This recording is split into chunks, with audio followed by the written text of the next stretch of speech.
before 2019, I really enjoyed walking everywhere. That was my actually main way of transportation. I would walk everywhere. And it was good for my health, and it's free. But in this year, I started going to school full time, and I really didn't have time. I thought I actually also got a job. I wasn't even working when I was doing that, so it was easy.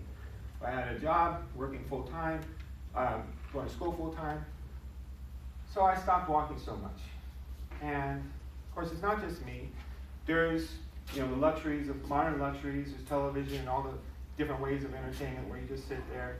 A lot of jobs are sit down and working long hours and it's stressful. Most people actually don't. They're too sedentary.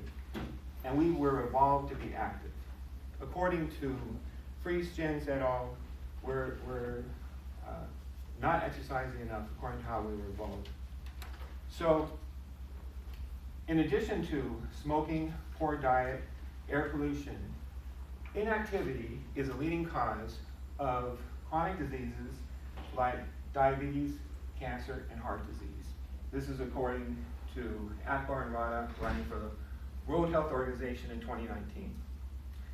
And according to them, actually those diseases are responsible for more than 70% of deaths worldwide. As a nurse assistant, I see the consequences of inactivity. Those people in the nursing home, they're usually there, mainly a big cause is diabetes, also stroke, heart disease. So these diseases are putting people in nursing homes and killing people. But it's not just nursing homes where inactivity is a problem. According to Valence et al., using devices to monitor how active adults really were, they found that adults tend to spend 9 hours per day sitting, and older adults about 10 hours per day. According to Usry et al., in 2018, where they were just basing on what people were reporting, not measuring it, even just asking how active are they, 1 in 4 Americans say they sit more than 8 hours per day. According to Valence et al. In 2018, this almost doubles the risk of type 2 diabetes. And it also increases the risk of dying by other chronic diseases by about 20%. Again, in the survey done by Usry et al. In 2018, actually 44% of people reported they didn't do any moderate activity on a weekly basis. So this is killing people, and according to guidelines by health.gov in 2019, the benefits of moderate activity like walking about 2.5 miles per hour is just amazing. I mean, I'm going to read this long list here. It prevents 8 types of cancer, reduces the risk of dementia, heart disease, stroke, high blood pressure, type 2 diabetes, and depression, and of course it helps with preventing excessive weight gain and maintaining your weight. It improves bone health, physical function, and quality of life. For older people, it lowers the risk of falls and the risk of injuries from falls. For pregnant women, it reduces the risk of postpartum depression. If you've already got chronic diseases, for osteoarthritis, it reduces pain. It slows the progression of disease for hypertension and type 2 diabetes. It lessens the symptoms of anxiety and depression. It improves your cognition if you've already got dementia, multiple sclerosis, ADHD, or Parkinson's. So it's a pretty amazing list of things that just walking and a little, actually they also recommend doing some strengthening, muscle strengthening exercises a couple times a week.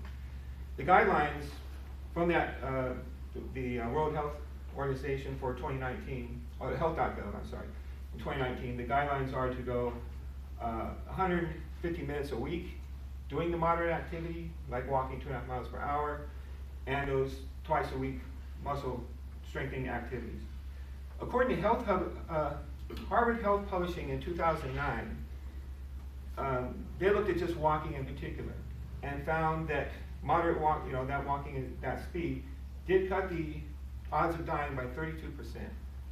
And 5.5 miles a week was enough in that study, but those who walked faster and longer did better. So I really encourage you to look forward to errands, like shopping, as an opportunity to get that walking in. You can leave your car at home and walk a couple of miles. It's not, once you get going, it's not as bad as you think. I walked much further than that. Also, if you really don't feel like you have time for that, then don't waste 10 minutes driving around in the parking lot trying to wait for somebody to pull out, you know. Go ahead and park at the farthest distance you can. Go ahead and park 2 blocks away and make that walk.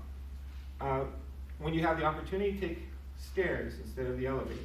You know, you're standing away for the elevator and then it stops on floors and you don't even want to do all that. Just walk up the stairs. It's about the same amount of time. During your work breaks, go ahead and stand up and walk around. Even, you know, peristalsis is encouraged by walking, so you'll save time on the toilet if you go ahead and take a 10-minute walk first. When you're watching TV, using a telephone, go ahead and stand up.